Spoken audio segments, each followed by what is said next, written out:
Hello guys. Hello. This is for Aries. Okay, Aries, welcome dito sa aking channel, Kapalaran 888. Welcome. Para to sa lahat ng Aries.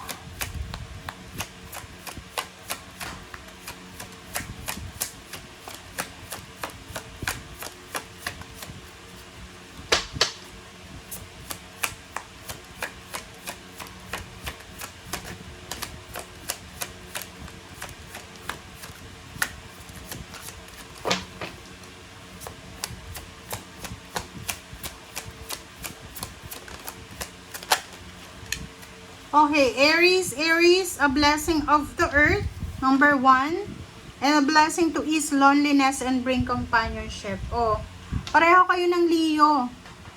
Comment down below kung ito talaga yung pakiramdam mo. So, sa mga Aries dyan na malungkot, na parang feeling nyo mag-isa lang kayo, walang karamay, ganyan.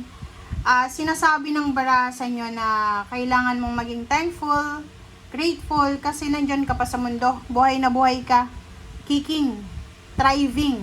Kahit na mahirap ang buhay sa ngayon, sabihin natin wala kang trabaho, okay. Wala kang trabaho, pero may choice ka na maghanap ng trabaho or mag-stay na ganyan.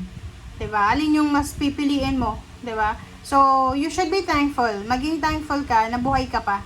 Kasi pag buhay pa yung tao, hindi mo masasabi ang kapalaran ng isang tao pag buhay pa siya. Kasi, may pagbabago yan eh. Everyday may blessing. Everyday may meron tayong pagkakataon na baguhin ang buhay natin. Which is dito, simulan mo sa ngayon. Okay? Yun yung pinaka-blessing natin sa buhay natin. Is yung pagagising natin sa umaga, humihinga pa tayo. Okay? So, dito sa baraha mo, sinasabi ng baraha sa'yo dito, Aries, na sa linggong ito ay there's a blessing na darating sa'yo. Stability. So, yung rason kung bakit ka malungkot ay posibleng maayos na. Yung rason kung bakit ka nasasaktan ay posibleng maayos na. And kung makikita mo dito, bring companionship. Sinasabi ng baraha sa'yo dito na possible na kung feeling mo lang feeling mo like sa asawa, boyfriend, girlfriend, sa family life, yung parang feeling mo inabandon na ka, ngayong linggong ito, marirealize mo na no, walang umaabondo na sa akin, parang ganon.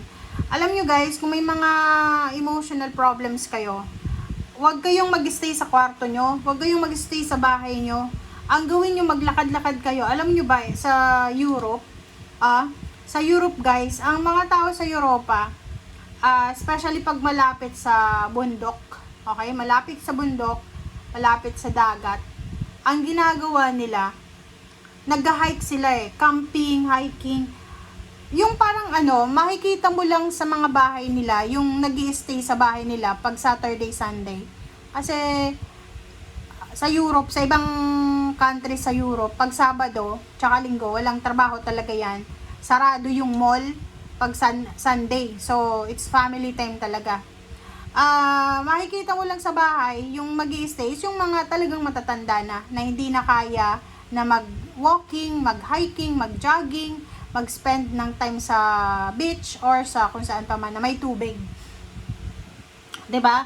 And alam mo yung mga European, hindi ko alam kung sa ibang bansa ganun din, pero sa Europe talaga, ang mga tao, yung hindi sila fan ng pagsakay ng sasakyan.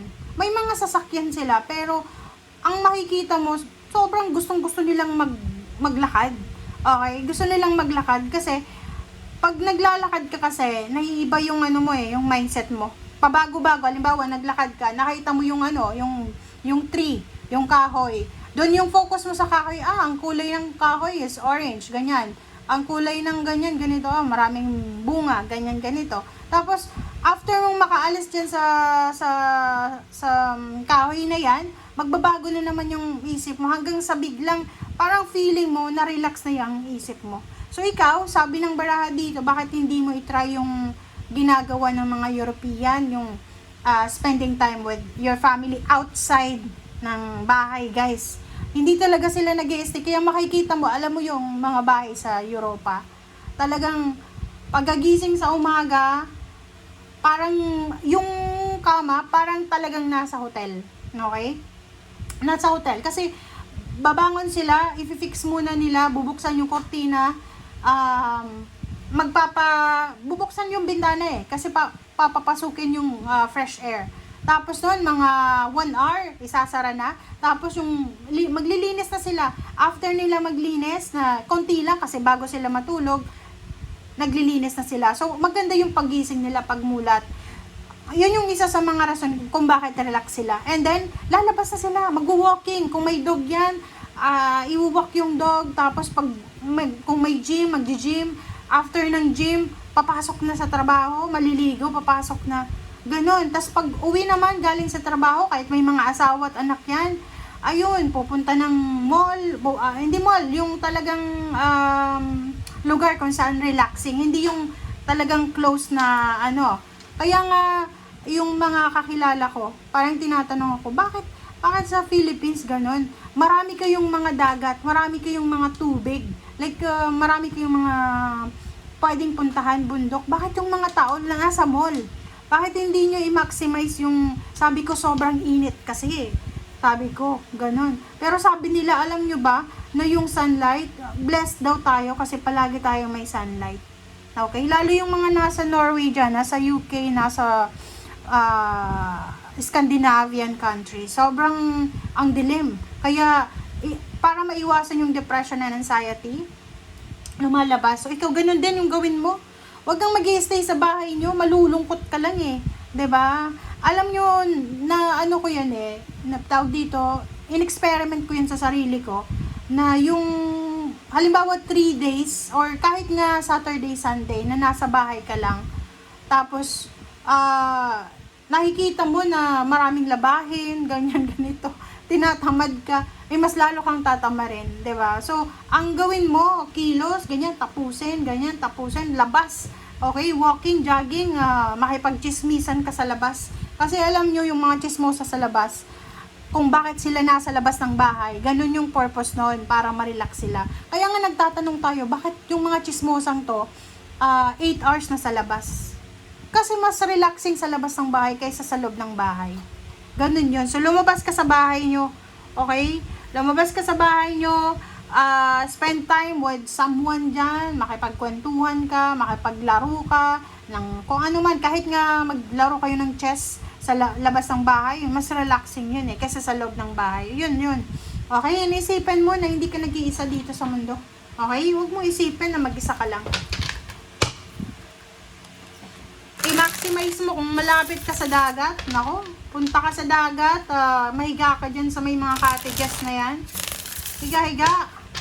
Wag mo, tsaka iwasan mo yung cellphone Yung cellphone, yun yung pwedeng cause ng depression minsan. 'Di ba?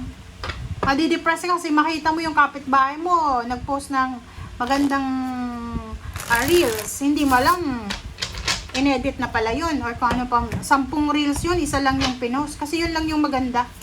'Di ba? So, yun. Umiwas ka sa stress. 9 of Swords and King of Wands, Sabi ng baraha sa'yo dito, trabahuin mo yan. Lalo kung nasa 9 of Swords ka. Yung 9 of Swords kasi guys, this is parang depression, anxiety, sleepless nights, hindi ka makatulog, na-stress ka, marami kang gusto pero hindi mo magawa. So yung King of Wands, sinasabi na kailangan mong trabahuin yan. Kaya trabahuin mo na makaalis ka kasi hindi ka matutulungan yan Kasi kahit alam nyo guys, ganito yon.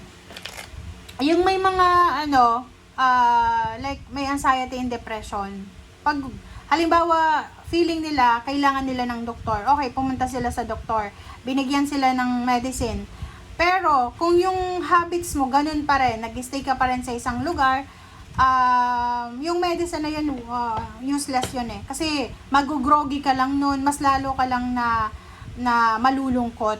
Okay, kaya nga dito sa baraha mo, sabi ng baraha, kung malungkot ka, feeling alone, siguro oras na para trabahuin mo yung pinaka punot dulo kung bakit ka stress, kung bakit ka nagkaka-anxiety or depression.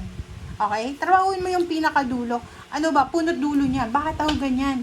Siguro sobrang taba ko na. Sobrang unhealthy na ng katawan ko. So, tinatamad na ako. So, kailangan ko siguro mag-diet. So, diet. Yun yung rason. Pangalawa, bakit ako malungkot? Wala akong pera eh. So, hanap ako ng trabaho, hanap ako ng pagkakakitaan.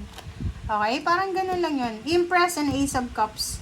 Sabi ng baraha sa'yo dito, hindi pa huli ang lahat para makapagsimula ka. Para maging masaya ka ulit. Para maging, alam mo tawag dito, alive yung buhay mo. Okay? Sabi ng baraha sa'yo dito, huwag kang magdalawang isip.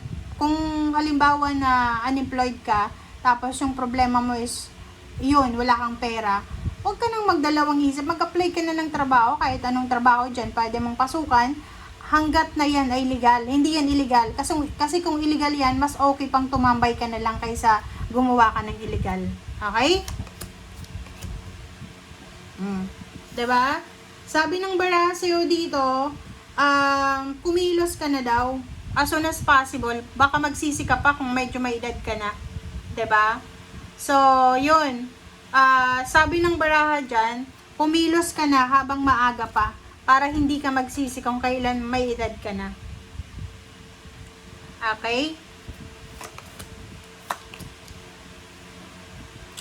Next is 8 of Pentacles and 2 of Swords. So, nakikita ko sa'yo dito, kung wala kang trabaho, parang yun yung rason kung bakit ka stress. Na-stress ka kasi feeling mo useless ka eh. Kasi pag wala tayong pera, parang feeling natin nasa ano tayo eh. Ang tawag doon, yung anong tawag ba doon? Nakalimutan ko na. Yung pakiramdam natin, hindi tayo pwede dyan, ganyan, ganito. Hindi tayo naiimbitehan because wala tayong pangregalo, ganyan, ganyan. Overthinking, overanalyzing din. Okay? So, last two cards ka. The Chariot and Seven of Cups. So, sabi ng baraha, you have choice and option. Kung gusto mong kumilos, kung gusto mong mabago yung takbo ng buhay mo, nasa iyo daw yon.